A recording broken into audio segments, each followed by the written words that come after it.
Улустөр жана турмуш көрсөтүүсүнүн кезектеги чыгарылышын алып чыгып отурам.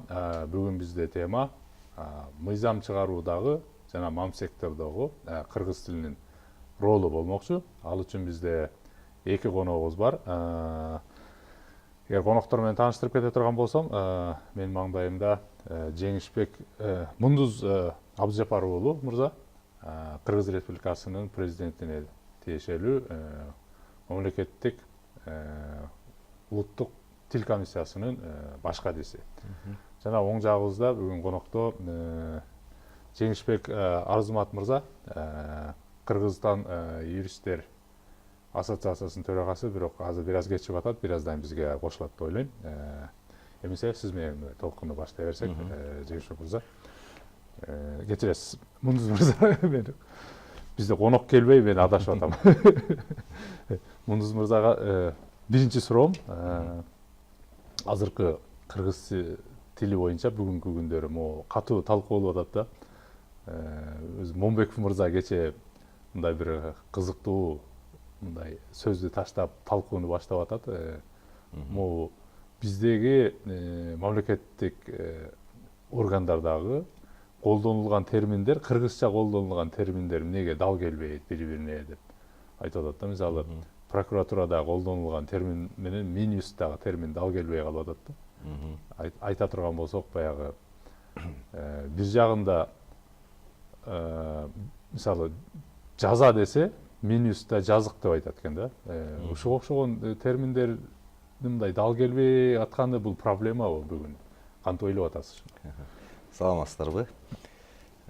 Бул чынында мамлекет тилде иш жүргүзүүдө, ушу мамлекет тилде ченемдик укуктук актыларды даярдоодо, мыйзам, токтомдорду жазууда бул чоң көйгөй. Анткени ошол документ жазуу үчүн мамлекеттик тилдеги терминдер бирдей болуш керек да. Жалпы калайык калкка, ошо мамлекеттик кызматта иштегендерге, муниципалдык кызматта иштегендерге, ошол жана сиз айтып атпайсызбы, ошол документтерде, ошол мыйзамдарда, ошол жанагы кодекстерде колдонулган терминдердин чаржайыттыгы бул кайсы бир деңгээлде мындай түшүнбөстүктү, башаламандыкты алып келет да. Ошол эле айтып кеттиңиз, уголовный термини. Бул ошол кылмыш жазык жаатында өтө чоң көп колдонулган терминдердин бири да. Уголовный кодекс деген бар, уголовно исполнительный кодекс деген бар.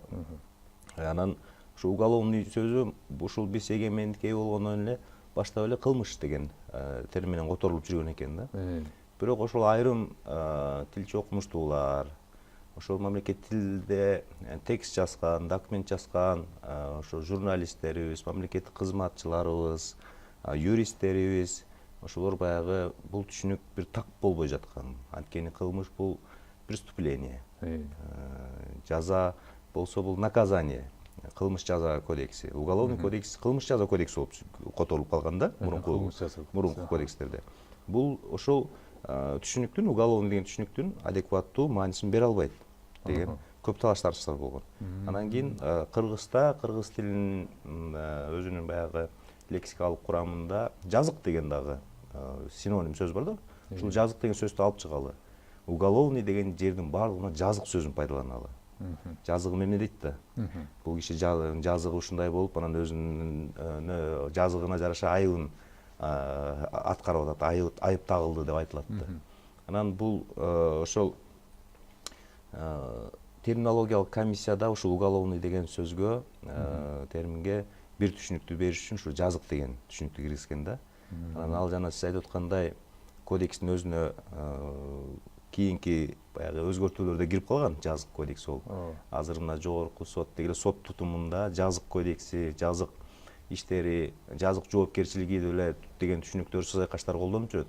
Бирок жанагындай бир дал келбестиктер бар да, сиз айткандай. Ошол айтып атпайбы, уголовное наказание деген түшүнүк бар. Аны кантебиз? Жаза жазасы дейбизби?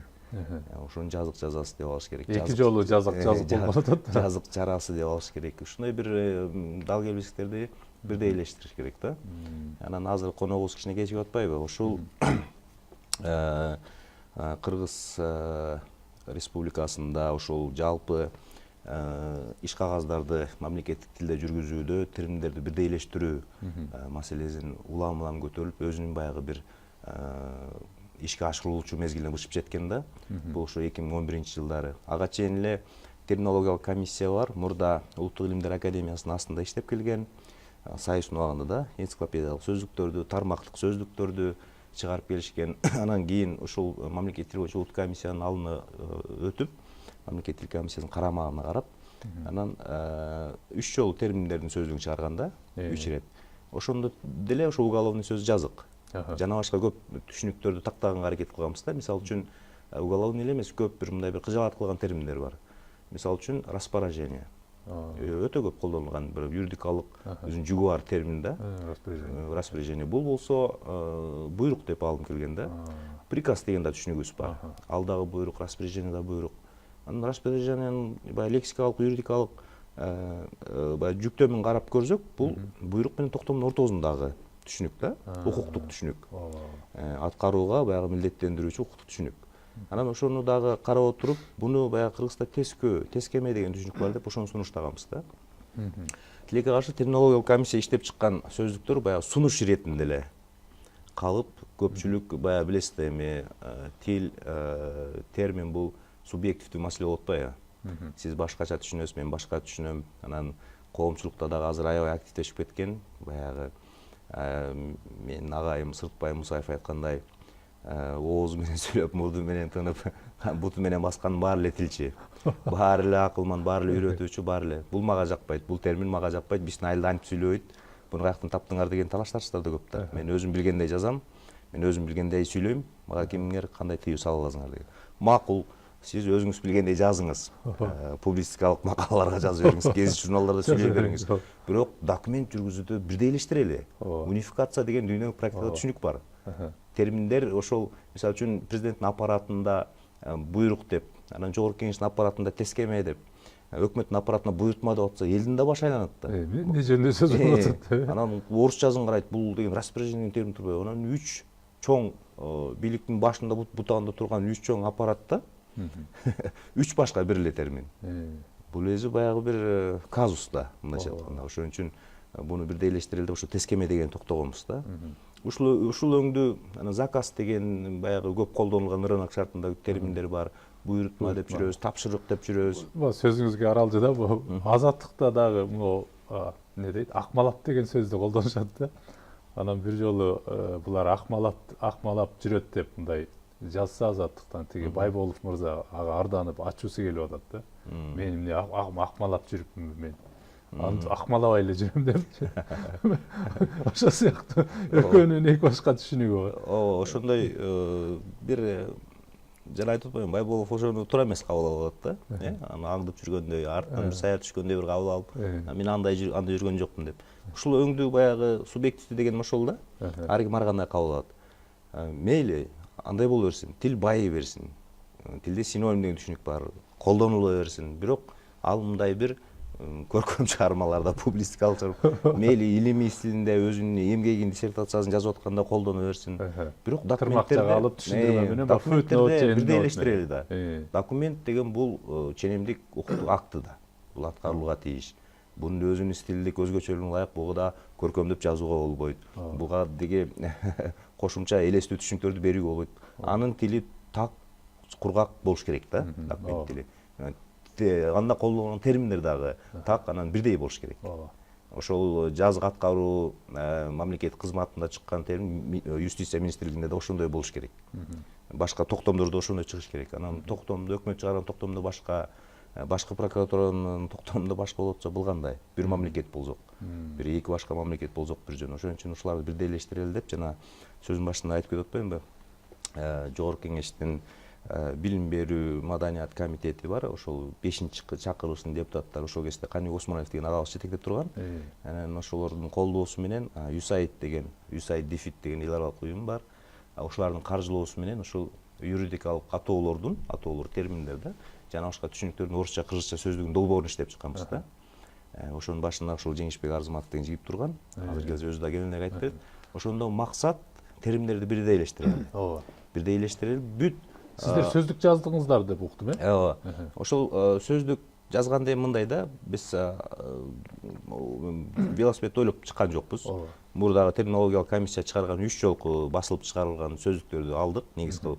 Ага чейинки жанагы советтик энциклопедиялык сөздүктөрдү колдонуп жүргөн терминдер союздун убагында эле жакшы котормолор бар болгондо ошолорду алдык. Анан ар кайсы тармактан 40ка жакын эксперт адистерди тартып, ошол эле юриспруденция, ошол эле айыл чарба, ошол эле зооветеринария, ошол эле медицина, ошол эле техника, ошол эле архитектура, курулуш, ошолордун баардыгын, ошол эле тил, ошол эле банк системасы, экономика, финансы терминдерде көп такталбай жүрбөйбү? Аларды ошолорду чакырып, баарын ирип отуруп түз кеңешели. Мурдагы терминкомдо мындай кабыл алыныптыр. Тилекке каршы бул терминдер өтпөй атат. Мисалы үчүн заказ да. Тапшырык болуп биз которуп киргиздик эле, эл мындай бир жарнама такталарында карап көрсөңүз, жарнама продукцияларын көбүнчө эле буйрутма деп жазышат. Телевизордо деле журналисттердин айттым, демек буйрутма өтүп кетет окшойт. Анткени тилдин ээси эл кайсыга көбүрөөк колдоно баштаса, ошого өтүшүбүз керек деп ошону киргиздик да. Мисалы светофор деген, ошого бир мисал айтып коеюн. Светофор деген сөздү биз терминкомдо шам белги деп котордук эле. Шам белги деп. Белги берет да. Анан шам 3 түз. Токтоо, даярдан өт. Анан КТРдин башкы маалымат булагынын журналисттери жол чырак деп атып, сүйлөп, ушу жол чырак өтүп кетти азыр неге. Жол чырак өтүп кетти. Ал озго көбүрөөк алынды. Эл арасында жол чырак деп айтып калгандар көп, жазып калгандар көп. Демек ушундай өтүп кеткен дагы мындай бир жакшы терминдерди биз колдонушубуз керек да. Ошону документтерге жазышыбыз керек. Кусейин Карасаев деген чоң тилчи атабыз болгон, ал киши айтканда, кыргыздын көп сөздөрү уктап жатат. Кулагынан чоюп келип, күнүмдүк турмушка, коомдук саясий жашоого да аралаштыргыла депчи. Анын осуятын аткарышыбыз керек. Ошол эле азыркы мына улустөр деген сөз биздин мына көрсөтүүнүн аты. Улустөр. Мына сиз улустөр деген берүүнү авторлук берүүңүздү алып чыктыңыз эле. Бул боюнча дагы мына азыр коомчулукта мындай аздыр көптүр түшүнүк пайда болуп атат. Түшүнүк болуп атат. Акыркы мезгилде угуп, бирок сөздүн маанисин түшүнбөсө деле ошол сиз айтып аткан деле Кусейин Карасаевдин мына уктап жаткан сөздөрүбүздү мындай ойготсоң кээде. Анан моундай бир кызык учур бар да Мундуз мырза. Могу биз негизинен эми могу кыргыз тилибиз мына эгемен болуп, мындай өзүнүн отурукташып, мына жаңы түшүнүктөр эми мындай кирип бараткан учурда, анан жаңы чөйрөлөр ачылып атат. Мисалы кыргыз тилинде өмүрү илгери биз баскетбол же футболду мындай комментарийлеп көрсөтүп берген эмеспиз да. Бирок азыр мына КТРден аракет кылып атышат. Эми чийки көп да, аябайчы. Орус тилин туурап, мисалы мяч покинул поле дегенди топ майданды таштап чыгып кетти деп айтып атат да. Эми топ таштап чыгып кетти деп атат. Ушундай нерселерди биз бирок ушул жааттан мисалы Өзбекстанда футбол өнүккөн болгон үчүн илгерте булардан мындай топ футболду комментарийлеген салты бар да, отурукташып калган, анан өздөрүнүн табигый нукра тили менен аябай мындай көрсөңүз укмуш сонун комментарий болот. Мисалы биз ушуга окшогон практиканы негизи орус тилден эле ала бербей, муну биздин бир тууган кошуна элдер, тектеш элдерден, түрк тилден алып көрөлү, башка жактардан, казактан алып көрөлү, ошо өзбектен алып көрөлү. Эми казакка караганда өзбек алда канча өнүккөн деп ойлойм казакка. Казак бизге эле окшош негизи. Ушундай практиканы мисалы тил комиссиясы силер ичиңиздерден ушундайны талкуулайсыздарбы? Биз талкуулап ошол КТР журналисттер менен да бир жолугушуу, мындай бир иштиктүү семинар өткөргөнбүз да. Анан сиз айткандай, бул КТР спорт каналы салыштырмалуу 2 эле жыл болду ачылганына. Бирок оңдолуп баратат, Жаш балдар. Анан аракеттери күч. Анан сиз айткандай, бизде өзүнчө бир мектеп жок да, спорттук баяндамада. Башка өлкөлөрдү караңыз, футбол боюнча атайын адистешет. Бир ошол футбол боюнча журналистика да, мисалы үчүн, спорт түрлөрү, спорттук журналистика деп коет, анча футбол боюнча адистешет. Окуу жайынан баштап адистешет.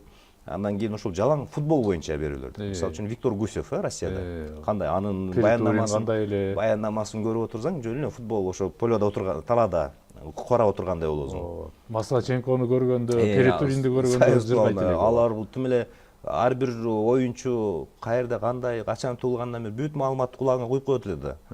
Футбол бүткөнчө ошол кайсы оюнчу каяктан келгенин, кайсы клубда ойногонун, кандай жетишкендиктери бар, мындай бир жандуу элестет. Анан бизде биринчи кемчилик бул мектептин жоктугу деп ойлойм да.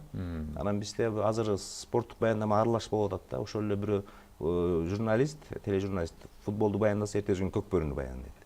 эртесин көчмөндөр оюнунда кыргыз күрөштү баяндайт. Анан кийин жанагы таяк тартышты баяндайт. Анан ушунча маалыматты бериш өтө оор да. Анткени ар биринин терминологиясы ар башка спортточу. Ар биринин түшүнүктөрү ар башка. Анан баяндамадан тышкарыда азыр спортто сиз экөөбүздөй жай отуруп сүйлөшө албайт да. Айрда эмоция. Мисалы үчүн гол кирип кеткенде ошол голду элге, коомчуга жеткизген бул комментатор да, эмоция менен. Ал жөн эле гол кирип кетти деп радиодон угуп атса дагы сезгендей болуш керек да, туурабы? Анан ошо балдарыбыз кыйкырып атпайбы? Ошол да туура да, бири-бирине бергени. Анан бул көчүп бара түзүлөт дегендей. Биз сүйлөмдү түзүү стилистикабызды карасам бүт эле орус тилиндей болуп, анан интонациябыз деле биз азыр телевизордо деле мисалы жаңылыктарды окуганда деле карасаңыз көбү баягы орус каналдарынын интонациясын көчүрүп алып эле ошондой айтып аткан да. Болгону эле сөздөрү эле кыргызча, бирок стилдери да мындай, стилистикасы да орусчага окшош. Сейтек мырза, бул жалаң эле спорттук баяндамада же бир журналистикада эмес, бул бүт документтерибизде ошол. Орус тилинин стилистикасына ориентир бизде азыркыга чейин күч. Ошо билесиз, 70 жылдан ашык ошол чоң империяда бир курамда бир мамлекет болуп туруп, анан ошол чоң саясат жүргөн. Анан кыргыз тили баягы көркөм стили, илимий публицистикалык стили кайсы бир деңгээлде жолго калыптанып калган менен мындай бир иштиктүү стили жакшы калыптанып элек тилде, муну ачык эле айтып коюшубуз керек. Анткени өзүнчө документ жазып, өзүнчө сүйлөп, бул жаңы телчүгү жолунда да.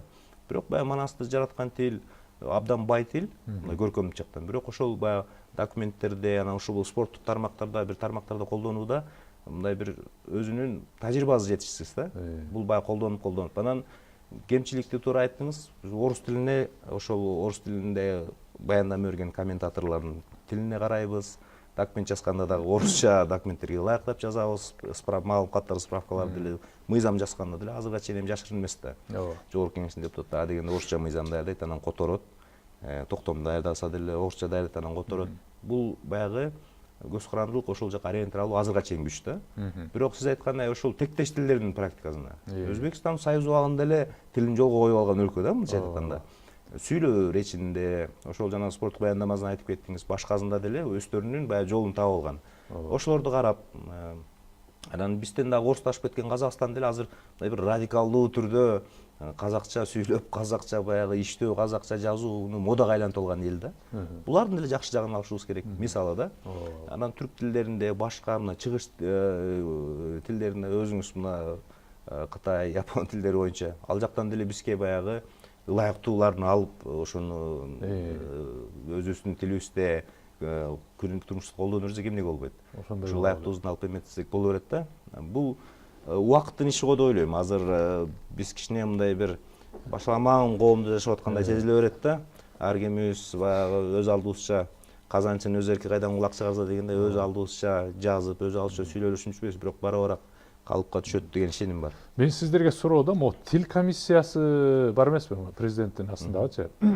Негизи силер мындай көз каранды эмес эле уюмсуңарбы дегеним да. Инициативаларды анча албайсыңарбы дегеним. Мен айтайын дегеним, мисалы кыргыз тилинин өнүгүшүнө азыр ушунчалык чоң салым кошуп аткан мисалы Чоробек Сааданбек деген жигит бар да, Википедияны кыргызчалап жүрөт. Эсенбай Нурушев деген агай бар, мисалы. Ал дагы баягы бир топ күлкүлүү баягы кыргыз тилинде колдонулган, мисалы момпосуйлар, конфеты депчи, кыргызча көптүлүк түрдө айтпайбыз да. Азыр бизде телефон чалуулар бар, мынтүүлөр бар деп калдык да. Ушуга окшогон баягындай абсурд, нонсенс нерселерди бир кайрап чыгалы деп, мисалы кеңешке чакырып, мисалы өзүңөрдүн комитетиңергечи, ушуга окшогон дагы башка боюнча кыргыз тилинин өнүгүшүнө салым кошуп аткан адамдарды чакырып, кеңешип, мындай ушундай кылалы келгиле деп неге инициативаларды анча албайсыңар да, пассивдүү сезилесиңер. Мүмкүн иштеп аткандырсыңар, бирок коомчулукка мындай мен сөздүн ачыгы байкабайм да. Эми мамлекеттик тил боюнча улуттук комиссия бул президентке караштуу, ошол жалпы республика аймагында мамлекеттик тил саясатын жүргүзгөн ыйгар муктуу мамлекеттик орган да. Биз тил саясатын жүргүзөбүз. Жалпы көзөмөлдү ишке ашырабыз. Ошол мамлекеттик тил саясаты бул мамлекеттик саясаттын ажырагыс бөлүгү да. Ошол тил саясатын жүргүзүп, ошол мамлекеттик тилде иш жүргүзөлү. Мамлекеттик тил саясатында өзөктүү маселе бул иш кагаздарын мамлекеттик тилде жүргүзүү да. Мисалы үчүн жөнөкөй арыздан протоколго чейин, ошол мыйзам токтомдорду мамлекеттик тилде жазуу, ага ошол мамлекеттик муниципалдык кызматкерлерди даярдоо, окутуу иштери да, мисалы үчүн азыр кыргыз тест деген түзүмдү ишке киргиздик. Уккан болушуңуздар керек. Угуп атабыз. Ал болсо ошол мына кыргыз тест 2014-жылы 2014-2020 жылдар аралыгында мамлекет тилди өнүктүрүү жана тил саясатын өнүктүрүүнүн улуттук программасын кабыл алганбыз да. Буга чейин деле көп программа стратегиялар иштелип чыккан, бирок баягы бул программанын өзгөчөлүгү ошол ишке ашырганда эми азыр рынок шартында баягы акча каражаты кошо карадык да, кайсы булактардан. Анан конкреттүү участокторго бөлүнгөн. Мисалы үчүн билим берүү министрлиги бул эми мамлекеттик саясатын жүргүзүп турган бир чоң өзүнчө орган да. Кайсы маселени алып карабайлы ошо билим берүү жаатын алып такалат да. Дүйнөлүк практикада мамлекет тилди үйрөтүүнүн бала бакчадан өткөн жакшы жол жок деп санайм. Бала бакча билим берүү министрлигине карайт. Бала бакча тайпаларды, кыргызча тайпаларды ачып, аны көбөйтүш керек. Мектепте окуу куралдарын сапаттуу жана сабаттуу жазуу, ошол методикалык жанагы башка тилде, англис тилинде методикалар абдан сонун жазылган, бат эле үйрөнүп кетип атышат балалар деген. Ошолорго ориентир алуу. Билим берүү министрлиги тактап айтканда эмнелерге жооптуу? Билим берүү академиясы бар, маданият министрлиги бар, улуттук илимдер академиясы бар. Алар эмнеге жооптуу, эмнелерди аткарат? Ушул өңдүү нерселер улуттук программада так каралып, анан акча каражаты каралган да. Буга чейин айтып келдик, көп эле ошо бала бакчалар үчүн жакшы методикалык колдонмолор жок, усулдук китептер жок. Мектептер үчүн, жогорку окуу жайлар үчүн ушул керемтелерди толтуруу үчүн ошо акча каражатын карап китептерди дагы чыгарып атабыз да. Көп эле иштер болуп атат. Анан эң негизгиси буга чейин бизге дагы жана сиз айтып атпайсызбы, мага көп билинбейт. Ошондой бир коомчулуктан жүйөлүү дооматтар да болуп келди да. Мамлекеттик тилди өнүктүрүү үчүн бул муктаждык жаратыш керек. Мисалы үчүн орус тилине муктаждык бар. Союз мезгилинде да болгон. Азыр деле ал муктаждык жок болуп калган жок. Азыр деле бар. Англис тилин абдан күч. Анан муктаждык болгондо адамдар өзүнүн каалоосу менен үйрөнөт экен. Анткени ошол бизде окуп жүргөндө бир агайыбыз тамашалап айтып калчу эле, жакшы окубасаңар жакшы билим жок, жакшы билим албасаңар жакшы кызмат жок, жакшы жумушка орношпосоңор жаныңарды жакшап бага албайсыңар деген сыяктуу. Ушундай бир жөнөкөй турмуштук түшүнүктөр болот да. Туура. Анан ушул муктаждыкты жаратуу иретинде ошо кыргыз тест түзүмүн ишке киргизип, азыр мамлекеттик муниципалдык кызматчылар үчүн тил билүү деңгээли эл аралык шкалага ылайык. Эл аралык деңгээлде баягы билесиз 3 деңгээл бөлүнөт. А, Б, С. Ар бири өзү ара 3кө бөлүнөт, 2ге деген бөлүнөт. Анан ушул мамлекеттик муниципалдык кызматчылар үчүн биз ушул Б деңгээлин коюп, орто деңгээлде билишсин. Мына 2017-жылы жана президенттик шайлоо өткөндө президенттикке кызматка талапкерлер дагы ушу кыргыз тесттен мамлекеттик тилди билүү деңгээлин тапшырышты. Мына быйылкы жылы бүт мамлекеттик муниципалдык кызмат ыктыярдуу түрдө өтүштү. Мына 19-жылдан баштап биз милдеттүү түрдө деп Кыргыз Республикасынын өкмөтүнүн номер 757 токтомун чыгарып койгонбуз. Быйылкы жылдан баштап барлык мамлекеттик муниципалдык кызматчылар өзүнүн ээлеген кызмат ордуна ылайык келүүсүн далилдөө үчүн, мамлекеттик тилди билүүсүн далилдөө үчүн ошо кыргыз тесттен өтүшөт. Бул да муктаждык да. Анан дароо эле кошумчалап кетейин. Укуктук базада бул жерде жаралып атат, милдеттүү түрдө болуп атат. Милдеттүү баягы биз ошо укуктук талаага келдик да. Анткени мыйзамдуу негизде ошол биз муктаждыкты жаратып атабыз. Мурда ооз эки түрүндө түшүндүрүү элдин баягы бир улуттук намысына дейбизби, арына келтирүү иретинде баягы идеология деген бар да. Ошол келтирүү иретинде мындай айтылып, жазылып жүрсө, баягы Эсенбай Нурушев өңдүү агаларыбыз тарабынан бул да мыйзамдык түрдө. Мамлекеттик жарандык жана муниципалдык кызмат үчүн Кыргыз Республикасынын мыйзамына дагы ошол ар бир мамлекеттик жана муниципалдык кызматчы өзүнүн ээлеген кызмат ордуна ылайык мамлекеттик тилди тиешелүү деңгээлде билүүгө милдеттүү деген да жообун статьяны киргизип койду. Бул муктаждыкпы? Бул муктаждык. Ошол жана тил билүү жөнүндө өкмөттүн 757 токтомунда киргизип койдук. Бул мына ошо кыргыз тест өзүнүн ишине кирди. Демек азыр баягы мамлекеттик тилге көп маани бербеген мамлекеттик кызматчыларыбыз ошо тилди билүү, өзүнүн мамлекеттик тилде иштөө зарылдыгы бар экенин билип, билбегендер окуп үйрөнүп, билгендер тапшырып, мамлекеттик тилде жок дегенде арызды туура жазганга, жок дегенде протоколдорду жазганга аракет кыла баштады да. Бунун бардыгы баягы мус ордунан жылгандай эле бир кыймыл да. Анан баягы чын эле мындай мезгилдик жактан алганда артта калып атабыз, бирок тил өзү көп убакыттарды камтып барган, жемишин бере турган ушундай бир коомдук кубулуш да. Мундуз мырза, чоң алкыш. Азыр бизге Жеңишбек мырза кечиресиз. Конокко кайра биз келип калды, бир аз кечигип калдыңыз. Биз талкуу жүргүзүп атабыз. Сизди тоо тереженен эле анда баштап суроону баштап кетели. Биз азыркы учурга чейин ошол могу эмне үчүн тилди терминдерди унификациялоо керек деген суроону азыр карап атырдык да. Эмне үчүн мындай дал келбей калды деп, мисалы жакында эле биздин бир депутат 2 күн мурун эле прокуратура менен Минюстка бир терминди сураса эки башка айтып атат да, которулушунчу.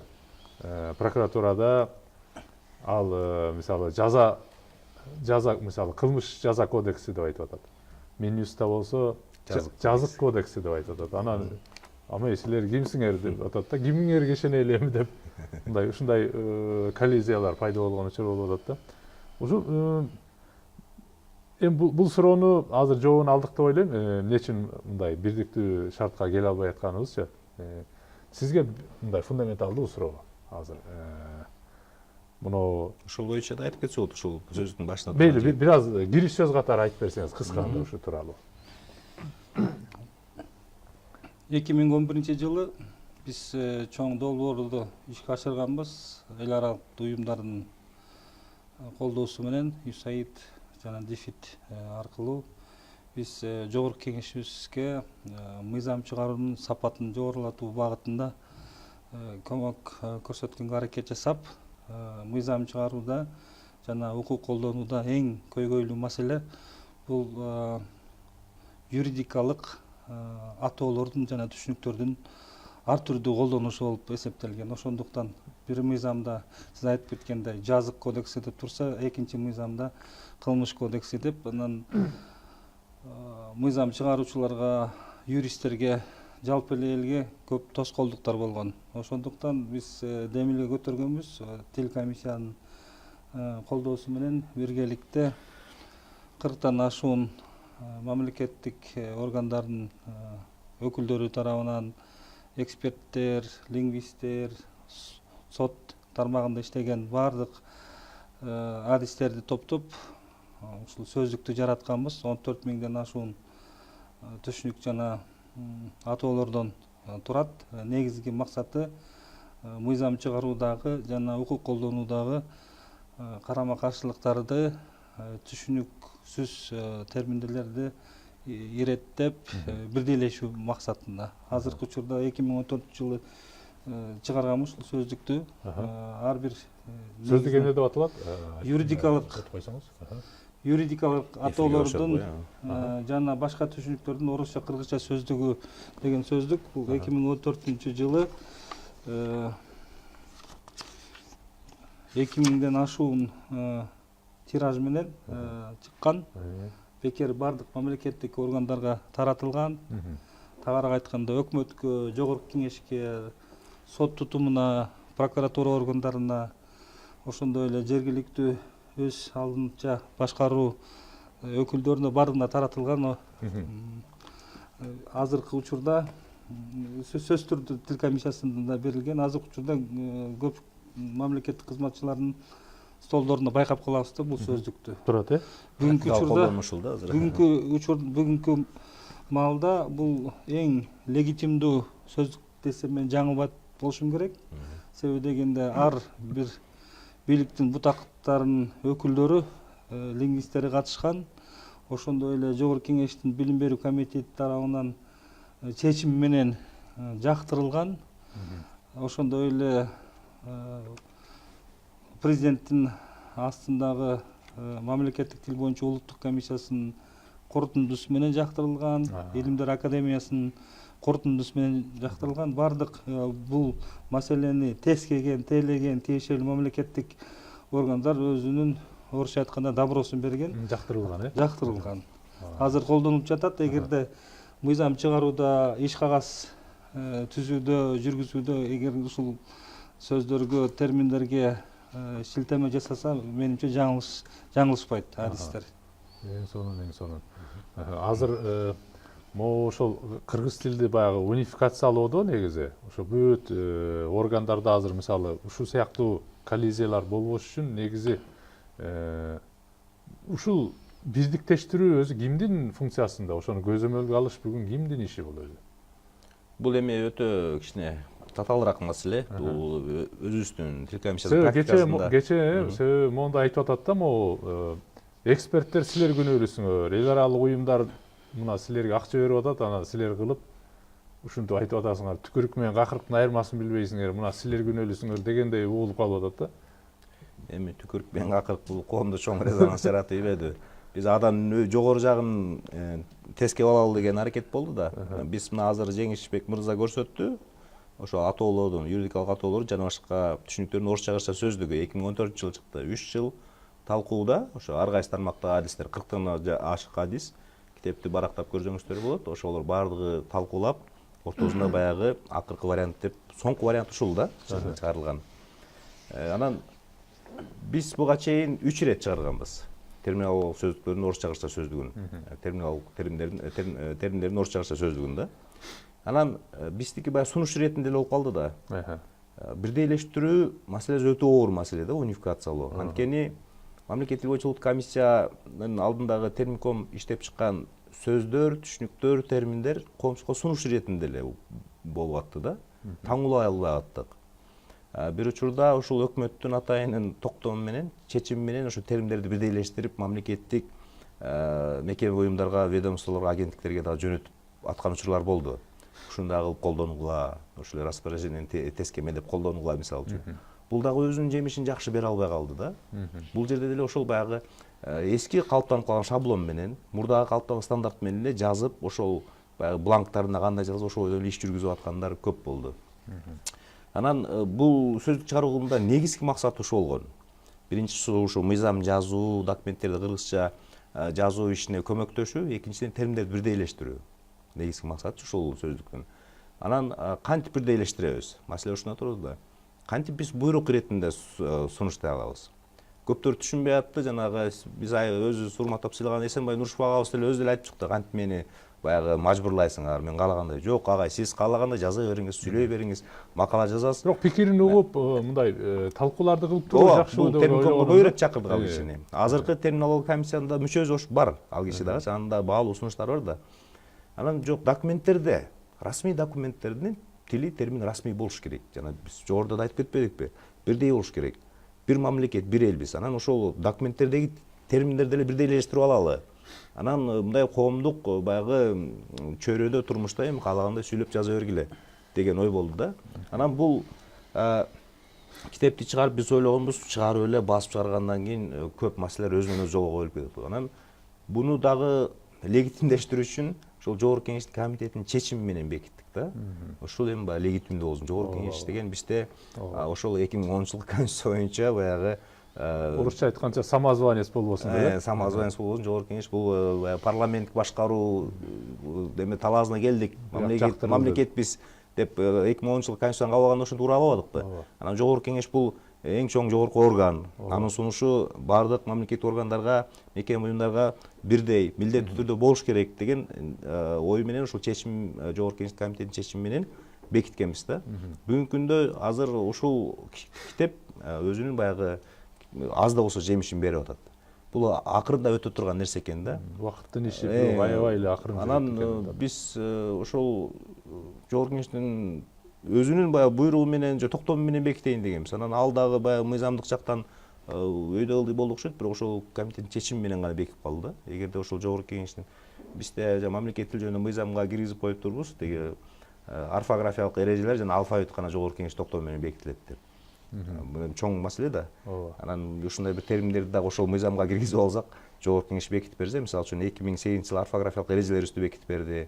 Алфавитти да жогорку кеңеш бекитет деп ошентип коебуз да. Ошол жака киргизип алсак, бул жерге да жол ачылмак экен да. Жогорку кеңеш токтому менен болуп калса, милдеттүү түрдө орфографиялык эрежелер бар да. Ошого ылайык жазыш керек. Ошондой болуп жазса деп баарынан талап кылмак экенбиз. Бирок дагы бир маселе бар. Могу иш кагаздарын жүргүзүүнүн типтүү нускамасы бар да, 517 токтому менен бекитилген. Ошого дагы азыр өзгөртүүлөрдү киргизип атабыз. Тил комиссиясы баягы мекеме уюмдарда иш кагаздарын жүргүзүүнүн мониторинг кылып көрдүк да. Ошондо көп баягы дал келбестиктер, ар бир мекеме, министрлик өз алдынча эле иш кагаздарын жүргүзө бергендерге күбө болдук да. Анан ошого өзгөртүүлөр киргизип, ага ошол терминдик өзгөчөлүктөрдү бирдейлештирүү маселесин да жазып атабыз да. Анткени алда өкмөт токтому менен бекип калса, ушундай бир жолдорун таап, биз мамлекеттик муниципалдык кызмат чөйрөсүндө расмий баягы мамлекеттик тармакта ушул терминдерди бирдейлештирүүнү жолго кое алсак, буюрса мында жанагы жогорку кеңеште жанагындай маселелер жок болуп калат го деген ойдобуз да. азыр жакшы нерсе. Жеңишбек мырза, сизге толуктап кетсеңиз болот. Азыр мындай дагы юридикалык жагы менен мындай реалдуу жагы менен дагы тарыхый аспекттер келип эле анан ушул учурда кайсынысын тандашыбыз керек деген учур болушу мүмкүн да. Мисалы айталы сиздин көзүңүз менен моундай дейли. Мисалы бир партия ачылып атып, анан Минюстка кайрылат да. Министерство юстиция министрлигине, Адилет министрлигине кайрылып, анан алар кыргызча жазып келиптир, принципиалдуу могу өзүнүн уставынчы. Бирок ал жерге жобо деп жазып келиптир да. Адилет министрлиги кабыл албай коюптур. Жобо болбойт, уставды оңдоп келгиле деп. А тигилер принципиалдуу, жок, биз кыргызча сөз колдонгубуз келип атат дейт. Анан экөө бир жумадай экөө кайма айтышат да. Анан юридикалык жагы мейли болуптур, устав болсун. А бирок беркилердин айтайын деп аткан ою кыргызча да. Анан бирок аргасыз тигилер мейли деп деме кылышат. Устав. Тияка устав деп киргизет, бирок кайра эле өздөрү берака жобо деп жазып алып, анан өз ара жободу окуйбуз дейт. Мисалы ушундай маселелерди кантип тергейбиз? Эгерде Оңдолуш керекпи ошол маселелер? мыйзамда мисалы үчүн расмий тилдеги вариант менен мамлекеттик тилдеги вариантта карама каршылык келсе, ошол мамлекеттик тилдеги вариант үстөмдүк кылат. Сиз айтып аткан маселе боюнча, мисалы эгерде расмий тилде жазып, жарымын мамлекеттик тилде берсе, буну иреттеш керек. Эгерде толук уставды мамлекеттик тилде жазса, толук мамлекеттик тилде жазыш керек. Эгерде расмий тилде толук жазса, расмий тилде Алар жазыш керек. толук мамлекеттик тилде жазат. Анда кабыл алыш керек себеби дегенде. Бирок кабыл алынбай калганда Булар боюнча Аталышын айтып атат да, устав деп жазыла деген турбу. жобо деп жазып келсе, жок, жок, бул баягы орусча эми мисалы үчүн бул жерде бул эми соттошсо деле болот. болот. негизинен. Ошондой эле нерсе СССР учурунда билесиз да. Родина деген сөздү которбогула деп Кремльден буйрук келген, билесиңер да. Старший деген. Бардыгыңар Родина деп жазышыңар керек деген. Себеби мекен деп кыргыз тилинде колдоно турган болсок, ата мекен деген.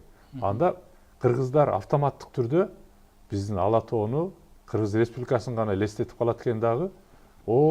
Тиги орустун талааларын, тиги Ульяновский облустарын башынын ичине киргизбейт экен. Ошол нерсени бузуш үчүн алар атайын ошондой кылат да. Бул жерде да саясат эмеспи ошондой эле? Бул жак эми негизинен биз эми мен юрист катары саясий жагына комментарий бербей эле коеюн. Юридикалык жааттан документти бир тилде жазыш керек да, мисалы үчүн бүтүргөнгө жараша. Бирок ал нерсе дагы жөнгө салып коюш керек.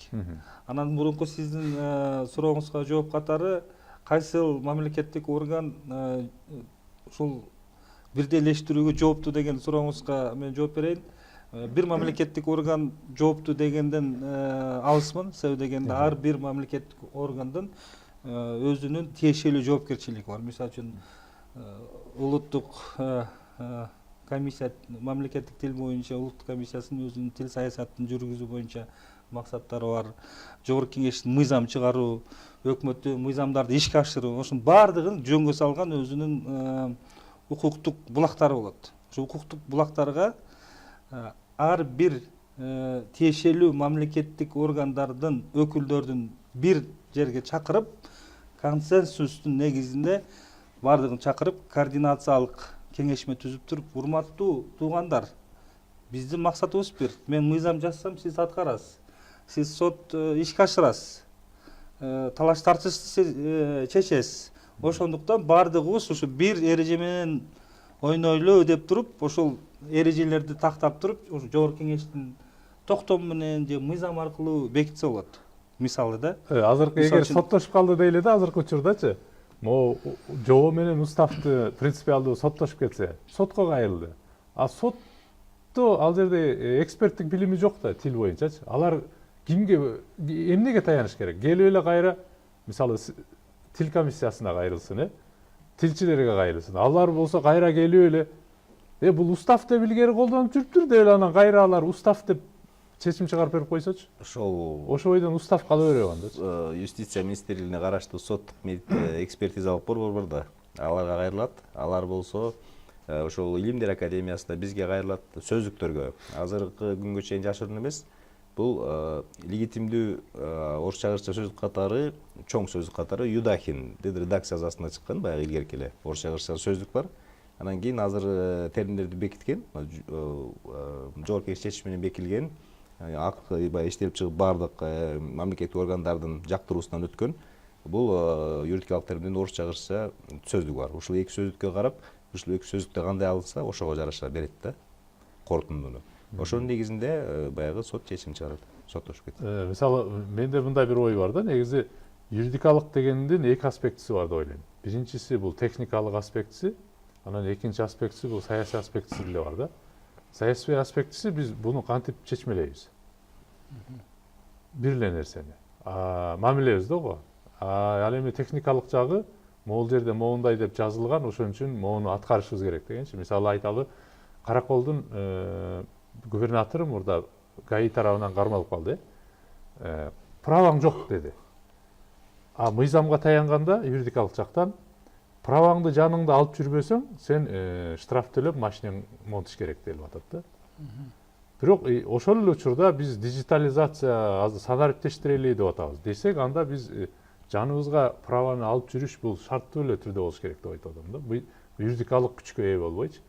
Бул деген нерсе биз ал киши мисалы окуган үчүн да туурабы? Праваны алган үчүн. Болгону жанында гана физикалык түрдө гана алып жүрбөй калган болушу мүмкүн да. Дефакт ал дей бере окуган чындап эле. Бирок ошону жанында албай жүргөнү, бирок ошол учурда биз юридикалык жактан чечмелеп саясий жагын мынтип баа берсек болот да. Ал киши албай жүрдү. Эреже өзү адам баласынын жашоосун оңойлотуш үчүн жаралган нерсе болуш керек да. Бул инструмент болуш керек. Бирок адам баласы ошо инструмент үчүн жапа чегип, машинесин полицияга каматтырып, жөө алып, жапа чегип кыйналбаш керек деп ойлойм да. Бул принципиалдуу маселе болуш керек. Биз эреженин курмандыгы болушубуз керекпи же эреже адам үчүн кызмат кылыш керекпи? Эми аябай жакшы талкуу болуп атат. Сөзсүз түрдө менин оюм эреже элге кызмат кылыш керек. Бирок эрежелер дагы мындай акыйкаттуу болуш керек. Орусча айтканда справедливые правила дегендей. Се дегенде мыйзамдар болушу мүмкүн акыйкатсыз, же логикага туура келбеген, же болбосо белгилүү бир топтун кызыкчылыгын көздөгөн мыйзамдар болушу мүмкүн, басмырлаган мыйзамдар болушу мүмкүн. Ошон үчүн көп маселе биздин мыйзам чыгаруучуларда турат. Алар бизге эрежени кантип себеп дегенде ал мыйзам чыгаруучуларды да биз өзүбүз тандайбыз да. Ушул адамдарга биз ишенебиз. Бул адамгерчиликтүү, моралдык сапаттары өтө жогору, ошондой эле компетенттүү адам. Ошондуктан менин атыман мен добуш берем, ушул кишилер бизди жөнгө салган эрежелерди чыгарып берсин деп аларга биз укук беребиз. Ошондуктан эрежелерди иштеп чыгаарда сиз айткан аспектти дагы эске алыш керек. Мындай бюрократияны азайтып, максималдуу түрдө ар бир эреже адамга жаранга кызмат кылыш керек. Ошол эле мезгилде эреже жөнөкөй болбош керек. Кээ бир жектөөлөр болуш керек. Мындай орусча айтканда вседозволенность дагы болбош керек. Белгилүү башка бирөөнүн укугун бузбаганга чейинки лимитте эрежелерди аныктаса болот. Эгерде бузуп кетсе, анда бул башка маселе болуп калат. Ошондуктан сиздин сурооңузга дагы эгерде мыйзам чыгаруучулар ошол эле өкмөт мисалы үчүн эгерде подзакон акт болсо мисалы үчүн же болбосо мыйзам болсо жогорку кеңеш дижиталдуу негизинде сөзсүз түрдө айдоочул күбөлүк жанында болбойт, бирок башка нерсе менен тастасаң деп эрежени киргизип койсоң, ал иштей берет. Мисалы ушул окшогон нерселерди айталы, Жапанда деле мына менмин деген эң укуктук эрежени сактаган өлкөдө мына сплошной линиядан өтүшө берет да. Мындай карайт, эч кимге тоскоол болбосо, эч ким жок болсо жолдо, булар бура берет. Негизи биз 80-90% эле эл ушинтип бурулат да, машинелер менен. Себеби бул мыйзам, бул эреже, бул догма эмес да. Ошон үчүн адам сөзсүз эле бизде баягы аңдып туруп эле болду да, баса калып эле штраф демей, ал жерде карап турат. Бул эреже өзү адам баласынын жашоосун жеңилдетиш үчүн жасалган нерсе. бирок ошо менен злоупотреблять эткен жок ал жердечи. Мисалы бирөөлөргө тоскоол болуп, баягындай машинелер толтура учурда бура калган андай бир да адам көрүнбөйт. Бирок мисалы түнүбү же эртең мененби же күндүзүбү эгер машина такыр жок болсо, мындай буруп кете берген учурлар бар. Анда ошондой эреже бар экен да. Жок, эреже жазылган эмес. Аларда мынтип жазылат. Жазылса, эгерде ада башка жок болсо, тоскоолдук жок болсо, буруп кетсең болот деген бир үндөбөй макул болуу деген мындай жазылган эреже деп айтылат да. Мындай үндөбөй макул болуу деген эреже катары, мисалы кээ бир учурда бизнести да өнүктүрүш үчүн атайын мисалы майда мыйзам бузуулар болсо, мисалы көрмөмүш болуп коюшат да. Бул бизнесмендин иши жүрүп кетсин деген сыяктуучу. Эми мейли будан кийинки темага өтөлү. Аз убактыбыз аз калды. Сиз азыр мамлекеттик тил, расмий тил деп айтып калдыңыз да. Президенттин астында мамлекеттик тил комиссиясында бул экөөнүнө кандай аныктама берип жүрөт? Бүгүн айталы, мына жогорку кеңеш расмий органбы же мамлекеттик органбы? Ак үй. Ошол жерде орусча сүйлөгөндөргө мамлекеттик тилде сүйлөө деп ачуубуз келип атат да. Ал жер мамлекеттик органбы же расмий органбы? Мына жогорку кеңештин ичи. Айтыңызчы. Жогорку кеңеш мамлекеттик органбы же расмий органбы? Жеңишбек мырза жооп берсин, бирок кантип аныктама беребиз биз? Айталычы, орус тили менен кыргыз тилинин айырмасын. Айырмасын Статусун айырмасын. Мамлекеттик тил бул мамлекет аймагында бардык мамлекеттик расмий, бейрасмий коомдук иштер жүргүзүлө турган негизги тил. Расмий тил менен мамлекеттик тилдин айырмасы деп сурап атпайсызбы? Бул эми мыйзамдан бир мисал катары түшүндүрүп кетейин. Мамлекеттик тил жөнүндө мыйзамды алып көрсөк, 36 жобо беренеден туруп коомдук турмуштун баардык тармагын камтыйт, тейлейт. Ал жерде документ жазуу иши бар, ал жерде көрүнө маалыматтарды, көрүнөк жарнактарды жазуу иши бар, ал жерде телефон, телеграф, ал жерде маданият иши, ал жерде искусствону тейлөө, ал жерде телерадио тармакты тейлөө баардыгы жазылган да. Жарандык абалдын актыларын каттоо. Ал эми расмий тил жөнүндө мыйзамды карап көрүңүз, ачып. 12 беренеден туруп, анын укуктары баягы кайсы бир деңгээлде чектелет. Бул мамлекеттик тил негизги тил болуп эсептелет, расмий тил ага кошумча жардамчы тил. Ал баягы ушундай бир кошумча тил. Дүйнөлүк практикада мындайлар бар экен да. Кээ бир өлкөлөрдө 4 расмий тил бар. Мисалы да, бизде деле азыр кош тилдүүлүк деп атпайбызбы? Мамлекеттик тил, ошол менен бирге эле тил саясаты. Ошол азыр кош тилдүүлүк эмес, 3 тилдүүлүк маселесин жана улуттук программага киргиздик да. Бул мамлекеттик тил негизги тил болуш керек. Бул милдеттүү түрдө билишибиз керек баарыбыз. Анан кийин расмий тилди билели. Анткени эми постсоветтик өлкөлөрүбүз, КМШ өлкөлөрүндө азырга чейин эле расмий тил өзүнүн күчүн жоготуп элек. Анан чет тилдердин бирин деп атабыз. Тактап айтканда, Бириккен Улуттар уюму тарабынан расмий таанылган 6 тилдин, 5 тилдин бирин. Анан көбүнчө жаштарыбыз эми англис тилине басым жазышат да. Ушул 3 тилдүүлүккө кийинки жаштарыбыз баягы ата-андаштыкка жөндөмдүү кадрлардан болуш үчүн 3 тилдүү жаштарды тарбиялайлы деп. Ошон үчүн бул жерде көп учурда бири-бирине каршы кое берген деле максатсыз деп ойлойм. Анткени мамлекеттик тил бул негизги тил. Негизги тил бул баардык тармакты тейлеген негизги тил. Расмий тил ошого жараша параллелдүү жүрүүчү. Параллел жүрүүчү, туурабы? Расмий тилдин өзүндө да мыйзамда да мындай жазылган жери бар. Мамлекеттик тил жайылтылган жерлерге расмий тил баягы өзү мындай кошо эметилбейт дегенде бир жобосу бар да, ушундай бир жобо бар.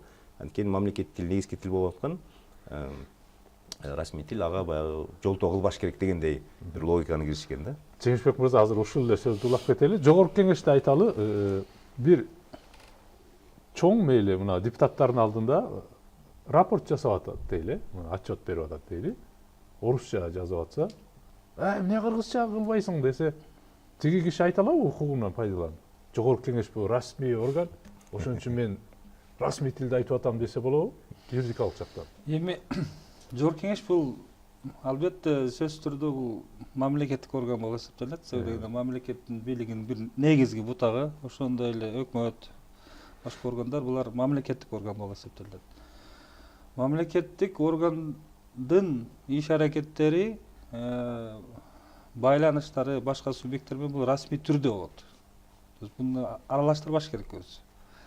Негизден, мисалы үчүн, мамлекеттик тил, расмий тил деген бөлүнгөн дагы менин оюмча, мындай орусча айтканда искусственное разделение да. Себеби дегенде расмий тил катары ошол мамлекетте сүйлөнгөн эң негизги тил болуш керек. Мисалы үчүн кыргыз мамлекетибизде кыргызча эң негизги тил болсо, расмий тил кыргыз тили болуш керек. Мамлекеттик тил деп бөлбөш керек да, бөлбөш керек. Ал расмий деп аталыш керек, э? Расмий тил бул мамлекеттик. Анда де факто азыр орус тилинин статусу жогору болуп атпайбы? Кыргыз тилине караганда. Мисалы үчүн биздин конституцияга ылайык азыркы учурда мамлекеттик тил бар, анан расмий тил бар. Эгерде жогорку кеңешке барып мен расмий тилде сүйлөсөм десе, мисалы үчүн депутаттар эч нерсе укуктук рычагы жок да аларга. Жок.